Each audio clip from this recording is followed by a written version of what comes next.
बहुत समय पहले की बात है। एक छोटे गांव में एक लड़का रहता था जिसका नाम दीपक था। वह बहुत चतुर था, लेकिन उसे पढ़ाई में बिल्कुल मन नहीं लगता था। जैसे ही उसकी माँ उसे किताब पकड़ाने लगती, वह खेलने के लिए भाग जाता। एक दिन गांव में एक ज्ञानी साधु आए।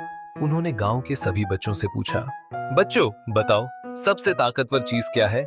किसी ने कहा शेर, किसी ने कहा राजा और किसी ने कहा सोना चांदी।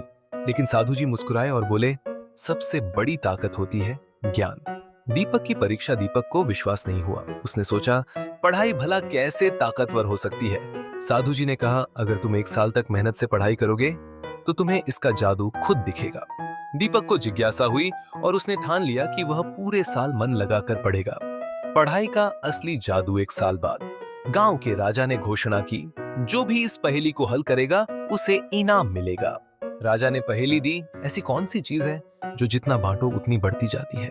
गांव के सभी बड़े बूढ़े सोचने लगे, लेकिन कोई जवाब नहीं दे सका। तभी दीपक आगे आया और बोला, राजन, यह ज्ञान है, जो जितना बांटो उतना बढ़ता है। राजा बहुत खुश हुए और बोले, बिल्कुल सही, तुमने सिद्ध कर दिया कि ज्ञान सबसे ताकतवर है।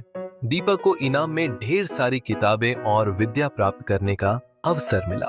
दादी ने आरव को प्यार से देखा और कहा, देखा बेटा, पढ़ाई का असली जादू। अगर दीपक ने पढ़ाई नहीं की होती तो वह यह पहेली कभी हल नहीं कर पाता। आरव मुस्कुराया और बोला, अब मैं भी मन लगाकर पढ़ाई करूंगा ताकि मैं भी बुद्धिमान बन सकूं। दादाजी ने हंसते हुए कहा, शाबाश, पढ़ाई ही असली ये नहीं पढ़ाई ही असली जादू है, जो तुम्हें जीवन में हर मुश्किल से बाहर निकाल सकती है। उस रात आरव ने बिना किसी बहाने के अपनी किताब उठाई और पढ़ने लगा।